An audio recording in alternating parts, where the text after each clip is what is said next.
आपके घर में जो आपके माता पिता बड़े बुजुर्ग, उन सब के अंदर आप अपने परमात्मा को देखिए। हो सके जो घर के बड़े बुजुर्ग हैं, कोशिश करो कि उनके साथ आप कुछ समय व्यतीत कर सको। जिस समय भगवान कृष्ण को विदुराणी फल देने के लिए, केले रखने के लिए सामने प्लेट रखी, तो इच्छा हुई छील के दूं, तो फल की जगह छिलके रख दिए। मतलब 2 प्लेटें, 2 थालियां, एक में छिलके और एक में फल। वो उनकी तरफ देखती जा रही, छिलके वाली प्लेट आगे कर दी। अब कृष्ण भगवान भी वो छिलके लेके उन्हीं को खाने लग गए और देख रहे हैं उनकी तरफ, और आंख में आंसू भी है। विदुर जी आ गए, उन्होंने देखा और देखते बोले ये क्या हो रहा है, जो खिलाना था वो तो नहीं खिला रहे हो। और कृष्ण आप भी कितने भाव विभोर हैं कि आप छिलके को ही, उसी को चखते हुए इतने भाव विभोर हो। तो वो क्या कहते हैं, कृष्ण कहते हैं कि ये जिस तरह खिला रही हैं, तो आज मुझे लग रहा है कि इतना प्रेम तो केवल मेरी माँ यशोदा में था, जितना इनका प्रेम दिखाई दे रहा है। मुझे मेरी माँ याद आ गई।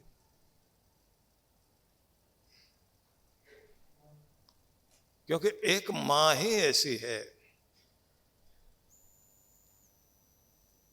जिसको आप कभी भी देखोगे, पूरी उम्र हो जाए, आप कितने भी बड़े हो जाए, माँ बूढ़ी हो जाए, 80 साल की हो जाए, उसके लिए उसका बेटा कभी बड़ा नहीं होता। आप सबका प्रेम घट बढ़ सकता है, लेकिन माँ का प्रेम कभी घटता नहीं। उसका प्रेम हमेशा एक जैसा रहता है, चाहे कितनी भी उम्र हो जाए।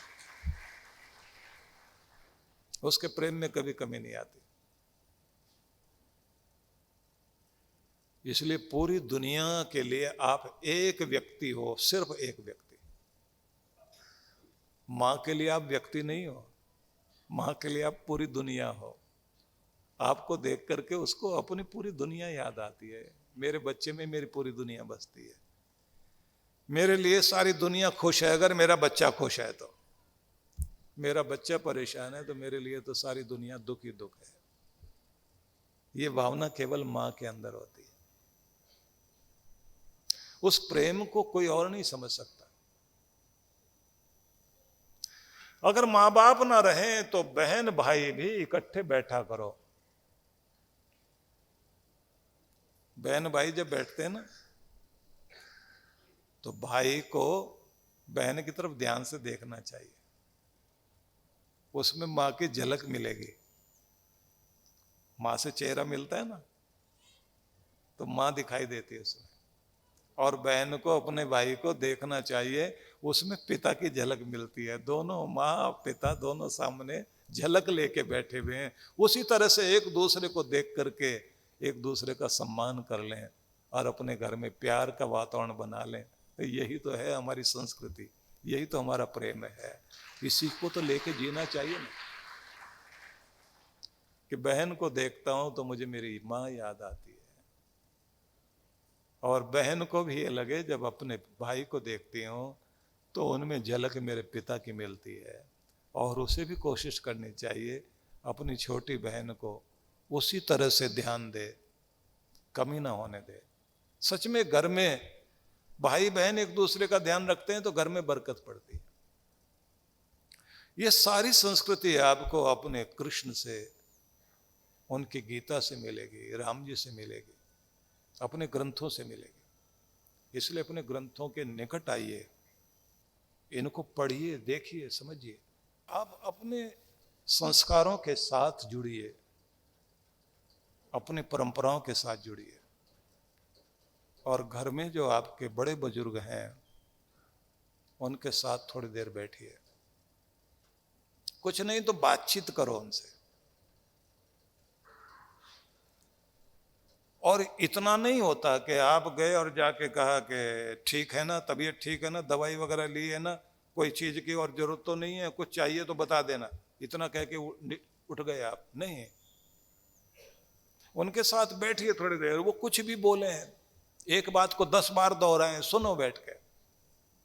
वो आपसे कुछ नहीं चाह रहे होते हैं, बस बात करना चाह रहे होते हैं। मेरे बच्चे मेरे साथ बैठे हुए हैं, मेरी बात मानते हैं। घर से बाहर जाते हैं तो आप एक बार उनको बता दो, अच्छा हम जा रहे हैं, वापिस आओ तो आकर के बता दो हम आ गए हैं। उनको तसल्ली होती है, क्योंकि आपकी चिंता करते रहते हैं। और जब आप आ जाते हैं और पूछते हैं उनको, तो उनको ये भी एहसास होता है अभी भी मेरी पूछ है घर में, अभी भी मेरी बात चलती है, मेरे बच्चे मुझे मानते हैं, मुझे समझते हैं। इतने में उनको बहुत तसल्ली हो जाती है। और ये बात ध्यान रखना, वो अपने लिए कभी कुछ भी नहीं मांगते भगवान से, वो अपने बच्चों का सुख मांगते हैं, इसके सिवा कुछ भी नहीं मांगते।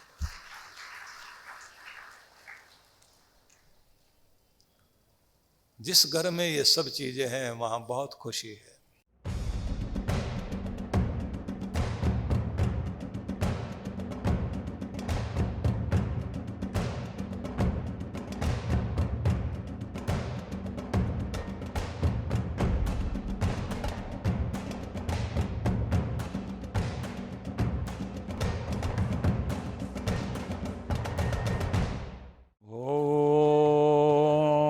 गणाधिपतये नमो नमः। महालक्ष्मी नमो नमः। आप सभी के लिए यह एक आवश्यक सूचना है कि इस बार 26 अक्टूबर से 29 अक्टूबर तक विशेष गणेश लक्ष्मी महायज्ञ जो 108 कुंडीय होगा, उसका भव्य रूप में आयोजन किया जा रहा है।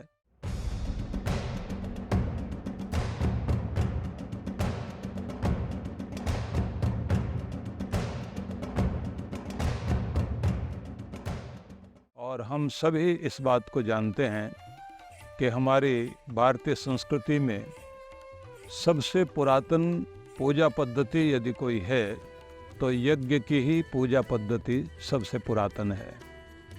जब कोई भी पूजा पाठ अनुष्ठान कार्य नहीं कर पाए, तब आखिर में एक ही बात आती है कि हम यज्ञ, महायज्ञ, विराट यज्ञ, विशेष यज्ञ के माध्यम से देवों को प्रसन्न करें, ब्रह्मांडीय शक्तियों को प्रसन्न करें, भगवान की कृपा को प्राप्त करें। इस समय पूरे विश्व में जिस प्रकार की हलचल चल रही है, जिस प्रकार की अशांति है, और जिस तरह से यूक्रेन और रूस के युद्ध के बाद एक सप्लाई चेन टूटी हुई है, और जिसका प्रभाव देखने में मिल रहा है कि पूरे विश्व भर में आर्थिक मंदी और आर्थिक तंगी चल रही है, भारत पर भी प्रभाव अपने आपे में आ रहा है। ऐसे में विशेष पूजा के द्वारा अपना सौभाग्य जागृत करते हुए हमें आने वाले समय के लिए विशेष कृपा की आवश्यकता है, जिससे सभी के घर में सुख समृद्धि रहे, धन धान्य की अभिवृद्धि रहे, सबके कार्य पूरे चलते रहें। इसके लिए आवश्यक है कि सही समय पर, सही समय से मतलब है कि आप लोग जानते हैं कि लक्ष्मी जी का एक वरदान वाला स्वरूप जो विशेष तिथि में सबको कृपा के रूप में प्राप्त होता है, वह शरद पूर्णिमा है, जिसको माना जाता है वो सौभाग्य रात्रि है। वह अपने आपे में एक दिव्य अवसर है। ऐसे समय में सामूहिक रूप से हजारों लोगों के द्वारा एक ही तरह की वाइब्रेशन, एक ही तरह का मंत्र पाठ,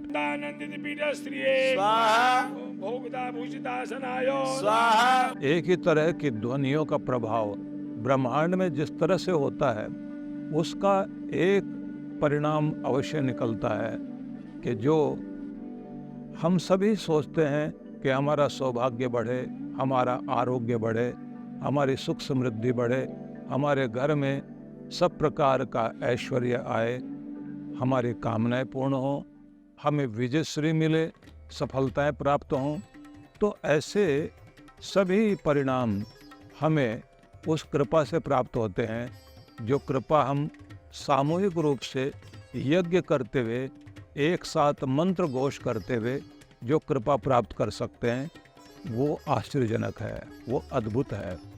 इसलिए मैं ये कहूँगा कि ये अवसर सच में ही बहुत ही लाभकारी है और इसमें हमारी कोशिश होनी चाहिए कि सभी लोग इसमें अवश्य पधारें।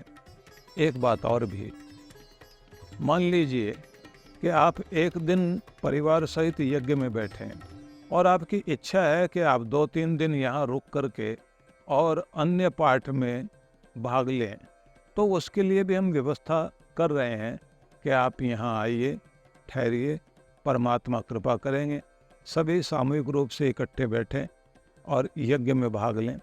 साथ ही एक विशेष बात, आप लोग जानते हैं कि इस बार भगवान शिव का ये शिव तीर्थ जो वरदान तीर्थ है, इसका निर्माण हो चुका है और सैकड़ों विद्वानों के द्वारा पाठ पूजा करते हुए स्थान को जागृत भी कर लिया गया और भोलेनाथ भगवान के ओंकारेश्वर पर्वत पर विराजित हो जाने के बाद 12 ज्योतिर्लिंगों के ही मध्य एक बड़ा 800 किलो का श्रीयंत्र स्थापित हुआ है और एक और गणपति भगवान विराजित है, दूसरी ओर लक्ष्मी माता का मंदिर बना हुआ है, लेकिन साथ में ही पीछे गुफा में तिरुपति बालाजी, वेंकटेश भगवान, विष्णु भगवान विराजमान है। ऐसे स्थान पर जब सभी लोग समय के साथ बारी बारी क्रमशः आकर अपना जाप करें, पूजा करें, अनुष्ठान करें और यज्ञ भी साथ चल रहा हो, तो उस समय आप देखना कि वह अद्भुत अवसर प्राप्त होगा। वो वाइब्रेशन आपकी मनोकामना पूर्ण करने के लिए और आपको भीतर से भावावेश देने के लिए, आपके अंदर भावों का उद्रेक पैदा करने के लिए एक सुंदर और अद्भुत कार्य होगा।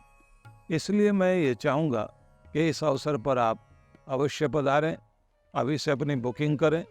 यदि किसी भी कारणवश आपका आना संभव नहीं हो पा रहा है, तब आप संकल्पित यजमान बने, अपना नाम, गोत्र, जन्म तिथि आदि भी दे दें, फोटो भी भेज दें, तो मैं सामने रखकर यज्ञ करते समय आप लोगों के लिए प्रार्थना कर सकूँगा और मेरे साथ में वे हमारे ब्रह्मचारी, वो गुरुकुल में पढ़ने वाले, जो शुद्ध अंतःकरण वाले, निर्मल हृदय वाले सभी विद्यार्थी जब भगवान से लौ लगाकर आपके लिए प्रार्थना करेंगे, यज्ञ में आहुति देंगे, वो एक बहुत बड़ा परिणाम उत्पन्न करेगा।